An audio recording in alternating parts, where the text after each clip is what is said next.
الشيطان الرجيم بسم الله الرحمن الرحيم مثلهم كمثل الذي استوقد نارا فلما أضاءت ما حوله ذهب الله بنورهم وتركهم في ظلمات لا يبصرون. ان کی مثل یعنی ان کی صفت اس کی طرح ہے جس نے آگ جلائی تو جب اس نے اس کے گرد کو روشن کر دیا تو اللہ ان کی روشنی لے گیا اور ان کو تاریکیوں میں کر چھوڑا کہ کچھ سجائی نہیں دیتا. اب اس کا ربط ماسبق سے کیا ہے اس کو بیان کیا کہ ماسبق میں منافقین کے اوصاف اور ان کے احوال کا بیان ہے کہ یہ کرتے ہیں یہ کرتے ہیں یہ کرتے ہیں، تو ان صفات سے منافقین کی حقیقت واضح ہو جاتی ہے. اب اس کے بعد مثل بیان کی گئی ہے. اب اس مثل کا فائدہ کیا ہوتا ہے کہ امر معقول جو ہے محسوس کے پیکر میں جاتا ہے. کسی معقول کو محسوس سے تشبیہ دی جاتی ہے تو امر عقلی وہ محسوس کے پیرائے میں آ جاتا ہے، اس کی وجہ سے اس کا ادراک آسان ہو جاتا ہے. جیسے العلم نور، تو علم تو مانوی چیز ہے لیکن اب اس کو نور کہا گیا. والجہل ظلام یا ظلمتن، تو جہل بھی مانوی چیز ہے لیکن جب اس کو تاریکی کہا گیا تو اس کی وجہ سے اس کی کیفیت اور حالت واضح ہو جاتی ہے. تو اب منافقین کے صفات و احوال کے بیان کرنے کے بعد پھر مثل ذکر کی گئی کہ یہ انہیں کی طرح ہے جنہوں کی آگ جلائی تو تھوڑی روشنی حاصل ہوئی اور پھر تاریکی ہو گئی.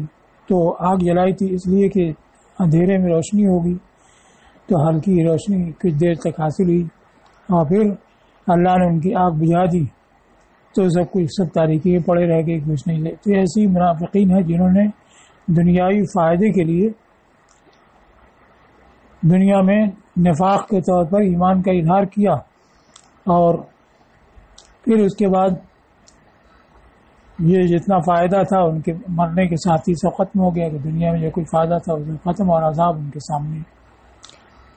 تو اس کو کہا ہے کہ لما جا بحقیقت حالہم عقبہا بضرب المثل، جب ان کی حقیقت حال کو بیان کر دیا تو اس کے بعد مثل کا بیان رکھا. زیادتاً فی التوضیح والتقریر، توضیح اور تقریر میں اضافے کے لیے، اس لیے کہ مثل یہ دل میں زیادہ وقعت والی، زیادہ اثر انداز اور الگ لذت سے جھگڑا الگ سخت جھگڑالو اور جھگڑالو حریف کے لیے زیادہ کما کرنے والا، یعنی اس کو زیادہ زیر کرنے والا ہے. اس لیے کہ مثل امر خیالی کو محقق کی صورت میں اور معقول کو محسوس کی صورت میں دکھاتی ہے. وَلِأَمْرٍ مَا اکثر اللہ فی کتب الامثال وفشت فی کلام الانبیاء والحکماء. لِأَمْرٍ مَا نے لِأَمْرٍ عظیم، کسی بڑے ہی امر کی وجہ سے اللہ نے اپنی کتابوں میں مسئلے زیادہ بیان کی ہیں اور مسئلہ انبیاء اور حکماء کے کلام میں پھیلی ہوئی ہیں. اس کے بارے میں آگے بھی بیان کریں گے وہاں ان اللہ لا یستحیی ان یضرب مثلا ما بعوضۃ فما فوقها، کہ مثل کا فائدہ کیا ہوتا ہے کہ وہی معقول جو ہے محسوس کی پیکر میں آ جاتا ہے. معقول کے ادراک سے وہ معارض ہوتا ہے کہ وہ محسوسات کا عادی ہوتا ہے، تو عقل تو معقولات کا ادراک کرتی ہے لیکن وہ جو ہے محسوس کو چاہتا ہے، اس کی وجہ سے وہ مانع ہوتا ہے. اور جب اسی امر معقول کو محسوس کے پیرائے میں لایا جاتا ہے تو وہ عقل کا ہمنوا ہو جاتا ہے اور اس کی وجہ سے ادراک آسان ہو جاتا ہے. اب یہاں لفظ مثلہم ہے، پھر استوقدہ ہے، پھر نعرہ ہے، تو اس کو بیان کیا کہ اس کی اصل کیا ہے. تو مثل اصل میں تو نظیر کے معنی میں ہے، کہا جاتا ہے مثل مثیل، جیسے شبہ شبہ شبیہ، یہ پہلا معنی ہو. ثم قیل، پھر اس کے بعد کہاوت کو کہتے ہیں. تو ثم قیل للقول السائر الممثل مضربہ بموردہ، سارے سیر و سیرن چلنا، تو چلی ہوئی بات یعنی مشہور بات. پھر ایسی بات کو کہا گیا جو چلی ہوئی ہو، جس کے بیان کرنے کی جگہ کو وارد ہونے کی جگہ سے تشبیہ دی گئی ہو. اب جیسے کہ نعمان ابن منذر نے کبھی استعمال کیا، راکہ تقدم رجلا و تؤخر اخرى، کہ میں دیکھتا ہوں کہ تم ایک قدم آگے بڑھاتے اور ایک قدم پیچھے ہٹاتے. تو اب ہر ایسے موقع پر یہ مورد ہوا، یعنی اس کے وارد ہونے کی جگہ ہوئی. پھر ہر ایسے موقع پر جہاں کی کوئی شخص تردد میں مبتلا ہو اور فیصلہ نہ کر پاتا ہو کہ یہ کروں کہ وہ کروں، وہاں اس کو بولا جاتا ہے. ایسی ایک شخص، ایک قبیلے کے ایک شخص نے دوسرے قبیلے کے ایک شخص کو قتل کر دیا. اب اس کے بعد دونوں قبیلے کے لوگ اکٹھا ہوئے کہ قصاص لیا جائے، کہ دیت لی جائے. تو قاتل کے جو قبیلے والے تھے وہ بار بار زور دے رہے تھے کہ دیت لے لی جائے، اور مقتول کے جو قبیلے والے تھے وہ زور دے رہے تھے اس پر کہ قصاص لیا جائے. اب یہی دونوں طرح کی تقریریں چل رہی تھیں. اس درمیان ایک عورت آئی اور اس نے کہا کہ مقتول کے لوگوں نے قاتل کو پا لیا اور اس کو مار ڈالا. تو کسی نے کہا قطعت جہیزۃ قول کل خطیب، کہ جہیزہ نے ہر خطیب کی بات کاٹ دی. یعنی ہر تقریر ہونے کی ضرورت ہی نہیں کہ قصاص ہو کی دیت ہو، قصاص ہو کی دیت ہو، کام تمام ہو گیا.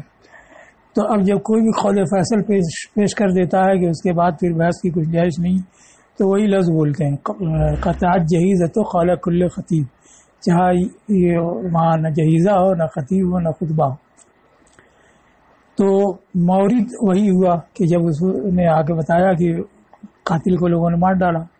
اور مضرب ہر ایسے موقع پر جب اس کو بولا جائے تو ایسے قول کو، قول شاعر کو، مشہور کہاوت کو، جس کے بیان کرنے کی جگہ کو وارد ہونے کی جگہ سے تشبیہ دی گئی ہو. پھر یہ کہا ہے کہ ولا یضرب الا ما فیہ غرابۃ، کہ مثل کے طور پر بیان نہیں کیا جاتا ہے مگر ایسا وہی قول جس کے اندر کوئی غرابت اور ندرت ہو. اب تارا زباب یہ تو نہیں بولا جائے گا مکھی ہو گئی، مچھر آ گیا، بلکہ ایسا ہی کوئی قول جس میں کوئی غرابت اور ندرت ہو. وَلِذَلِكَ حُفِظَ عَلَيْهِ مِنَ التَّغْيِيرِ، اسی لیے اس کے اوپر تغییر سے، تبدیلی سے حفاظت کی گئی. جیسا پہلی بار استعمال ہوا ویسے ہی استعمال کیا جاتا ہے. اب جیسے قطعت جہیزہ، کوئی مرد بھی کوئی قول فیصل پیش کرے تو ویسے ہی کہا جائے گا، اور قول کل خطیب وہی بولا جائے گا. تو اب یہ دوسرے معنی سے پھر تیسرا معنی نکلا جو ہے اس کی وجہ بیان کی کہ مثل کے طور پر ایسی قول پیش کیا تھا جس میں غرابت ندرت ہو اور اس میں تبدیلی سے حفاظت بھی کی جاتی ہے. اب ہر ایسے حال اور قصہ یا صفت کے لیے جس کی کوئی بڑی شان ہو، جس میں ندرت ہو، اس کو مثل کہا گیا. یہ مثل کا تیسرا معنی ہوا.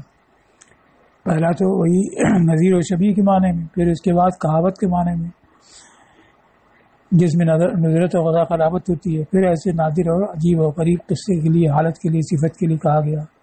جیسے باری تعالیٰ کے ارشاد مثل الجنت التی وعد المتقون، یعنی اس جنت کی صفت جس کا متقیوں سے وعدہ کیا گیا ہے. اب یہاں مثل نہ نظیر کے معنی میں ہے اور نہ ہی کہاوت کے معنی میں ہے، بلکہ صفت اور حالت کے معنی میں ہے. اور باری تعالیٰ ارشاد وللہ المثل الاعلیٰ، یعنی اللہ ہی کے لیے بلند ترین صفت. تو اب یہاں مثلوں کا کیا معنی لیا گیا ہے؟ مثلوں کا مثل الذی استوقد میں تو وہی کہا کہ والمعنی حالهم العجیبۃ الشان کا حال من استوقد نارا. تو یہاں مثل حالت اور صفت کے معنی میں کہ ان کا عجیب حال اس کے حال کی طرح ہے جس نے آگ جلائی ہو. یہاں تک ہو گیا. اب اس کے بعد آگے جو آ رہا ہے ذهب اللہ بنورہم، تو ہم ضمیر کا مرجع کیا ہے؟ تو ایک تو یہ ہے کہ الذی استوقد نارا، یہ اس کا مرجع ہے. تو اب اس پر یہ سوال ہوتا ہے کہ الذی استوقدت یہ مفرد ہے اور بنورہم میں ہم ضمیر جمع ہے، تو ضمیر جمع مفرد کی طرف کیسے راجع ہوئی؟ دوسرے یہ ہے کہ مثل کا بیان یہیں پورا ہو گیا کہ اس کی طرح جس نے آگ جلائی اور جب آگ نے اس کے ارد گرد روشن کر دیا، اور لمحہ کا جواب مقدر ہے انتفاعت نارو، آگ اس کی بجھ گئی. اور ذهب اللہ بنورہم یہ الگ ہے کہ منافقین کے حال کو مستوقدین کے حال سے کیوں تشبیہ دی گئی جن کی آگ جلانے کے بعد بجھ گئی. تو وجہ شبہ کا بیان ہے کہ اس طرح سے کہ اللہ نے ان کی روشنی بھی ختم کر دی، کہ منافقین نے تھوڑا فائدہ جو دنیا میں حاصل کیا تھا وہ سب زائل ہو گیا، اور اس حالت میں ہو گئے کہ ان کو تاریکی میں ہے، کچھ سجائی نہیں دیتا ہے۔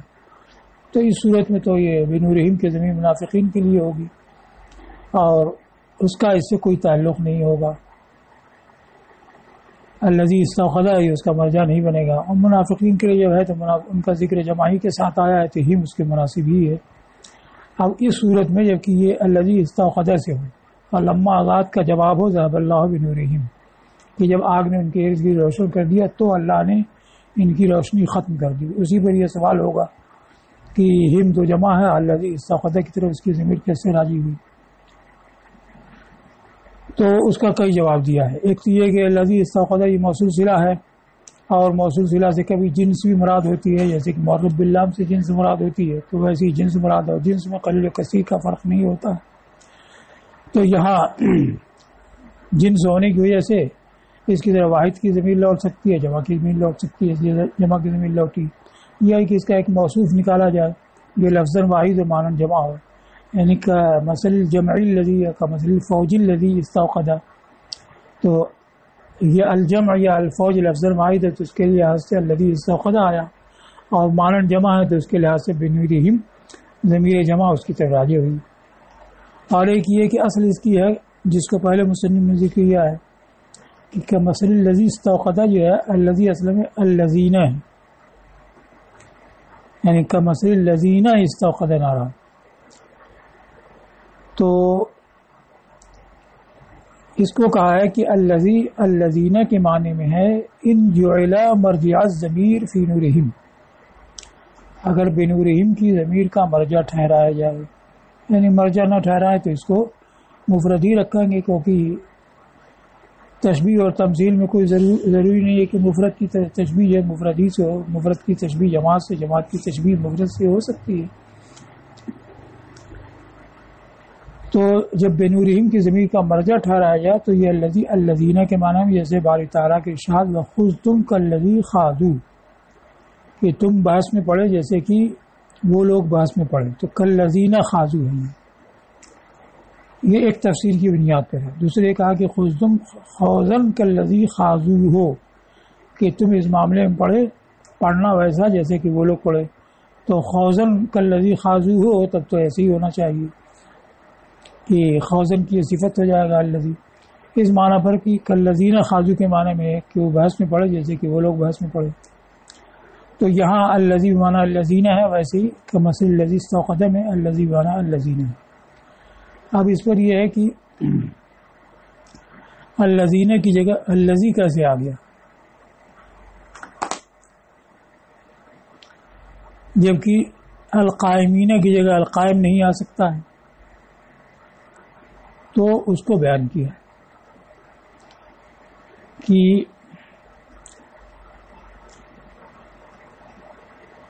وجہ اس کی یہ ہے کہ اس میں موصول بذات خود مقصود نہیں ہوتا ہے، بلکہ اس کے بعد کوئی جملہ ہوتا ہے اور اس جملہ کو کسی معرفہ کی صفت بنانا ہوتا ہے۔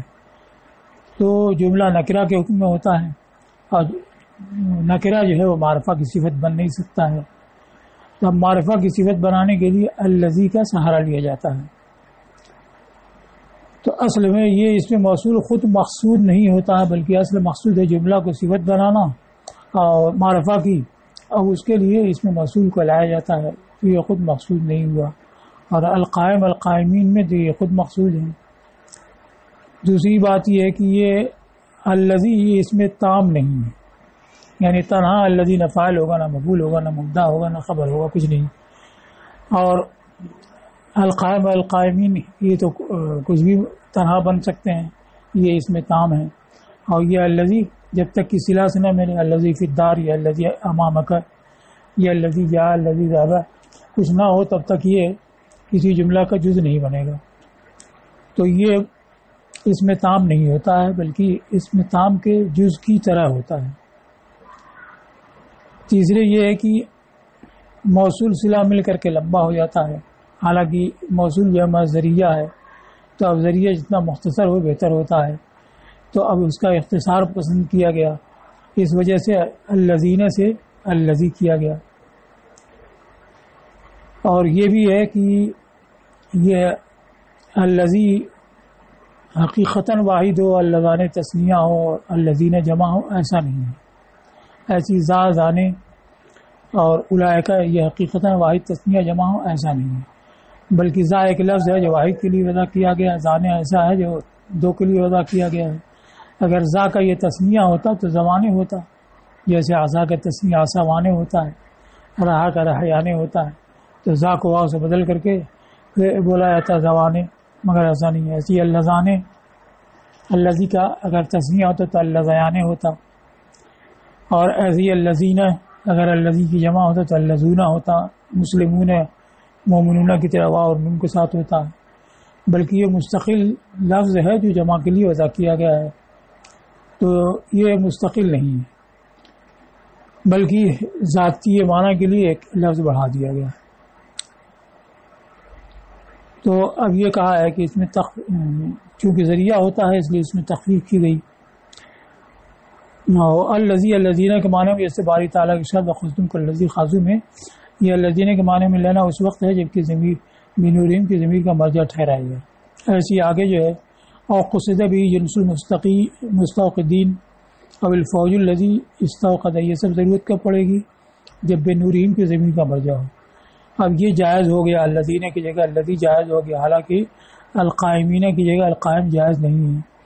تو جائز کیوں ہوا؟ اس لیے کہ یہ اس موصول جو ہے وصف سے خود مقصود نہیں ہوتا ہے، بلکہ مقصود وہ جملہ ہوتا ہے جو اس موصول کا صلہ بنتا ہے، اور یہ موصول یہ جملہ سے معرفہ کی صفت لانے کا ذریعہ ہوتا ہے۔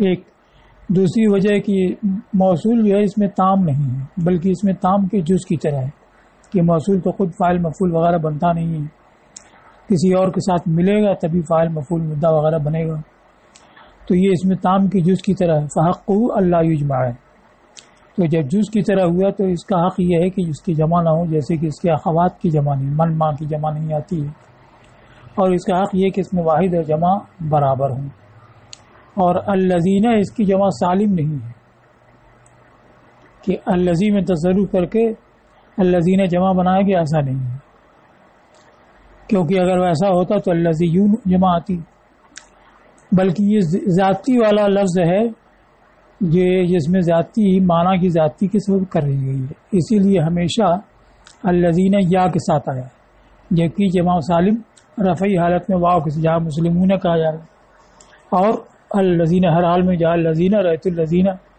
مررت بالذین، اسی لیے یہ ہمیشہ یا کے ساتھ آیا ہے فصیح لغت پر۔ ایک لغت بنی حذیل کی ہے وہ الذین بولتے ہیں، اسی لیے ہمیشہ یا کے ساتھ آیا ہے فصیح لغت پر جس پر کہ قرآن نازل ہوا ہے۔ تیسری وجہ وَلِكَوْنِ مُسْتَطَالًا بِصِفَتِهِ اسْتُحِقَّت تخفیف، اور اپنے صلہ کے ساتھ دراز ہونے کی وجہ سے یہ تخفیف کا حقدار ہوا کہ موصول صلہ ملا کر کے لمبا ہو جاتا ہے تو قابل تخفیف ہوا، اسی لیے اس کی تخفیف میں مبالغہ کیا گیا۔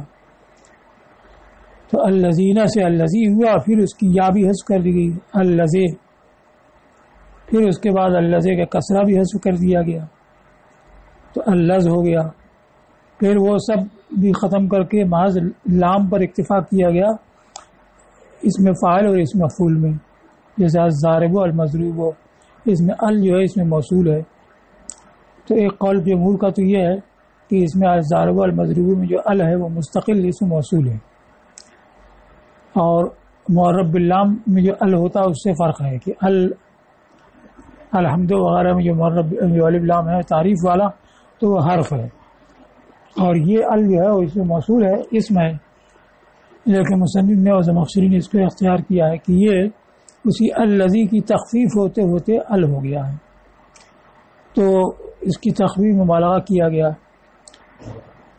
کہ الذی سے یا بھی حذف کی گئی تو اللذ ہوا، پھر اس کے بعد کسرہ حذف کیا گیا تو الذی ہوا، پھر کسرہ حذف کیا تو اللذ ہوا، پھر خالی ال پر اکتفا کیا گیا اس میں فاعل اس مفعول میں، یہاں تک ہو گیا، تو اس وجہ سے تخفیف اس میں ہو گئی اور بجائے الذین کے یہ الذی آ گیا۔ یا یہ ہے کہ اس سے مراد ہے جنس المستوقدین، الذی موصول صلہ سے جنس مراد ہے، اور جنس میں قلیل و کثیر سبھی داخل ہوتے ہیں، لہذا واحد کی ضمیر بھی اس کی طرح لوٹ سکتی ہے جمع کی بھی.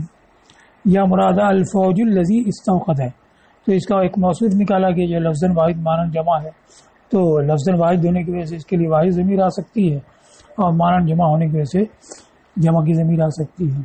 اب لفظ استوقد وقد یقد وقودن، آگ کا جلنا بھڑکنا، اور باب استفعال چاہتا ہے طلب ماخذ کو، تو اصلی معنی کیا ہوگا؟ طلب الوقود، یعنی بھڑکنے کو طلب کرنا، جلنے کو طلب کرنا.